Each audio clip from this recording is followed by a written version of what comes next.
राघव के हाथ कांप रहे थे, लेकिन उसकी आंखें अब डर से नहीं, सवालों से भरी थीं। वो तस्वीर जिसमें वो हॉस्पिटल स्टाफ की ड्रेस में खड़ा था, मुस्कुरा रहा था। 13 साल पुराना, क्या मैं यहीं काम करता था? तो फिर मुझे याद क्यों नहीं?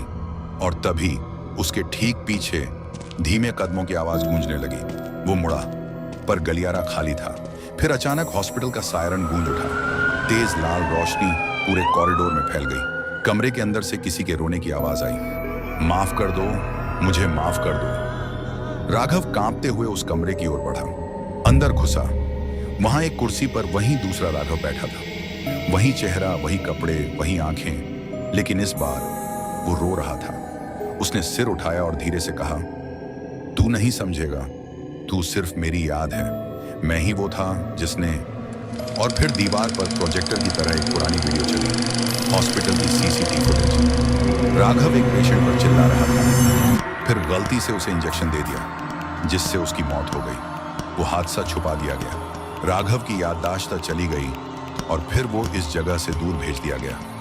लेकिन वो मंजिल, उस लिफ्ट ने फिर उसे यहीं वापस लाकर खड़ा कर दिया। अब तू भाग नहीं सकता। दूसरा राघव धीरे धीरे खड़ा हुआ। उसका चेहरा धीरे धीरे जलने लगा। अब तू मुझे पूरा समझेगा। और तभी सब कुछ काला हो गया। सुबह राघव एक बिल्डिंग के सामने बेसुध मिला, वहीं जहां वो पहली बार लिफ्ट में चढ़ा था।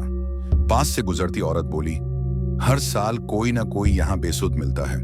कहते हैं उस लिफ्ट में एक मंजिल ऐसी है जो अब इस दुनिया में नहीं।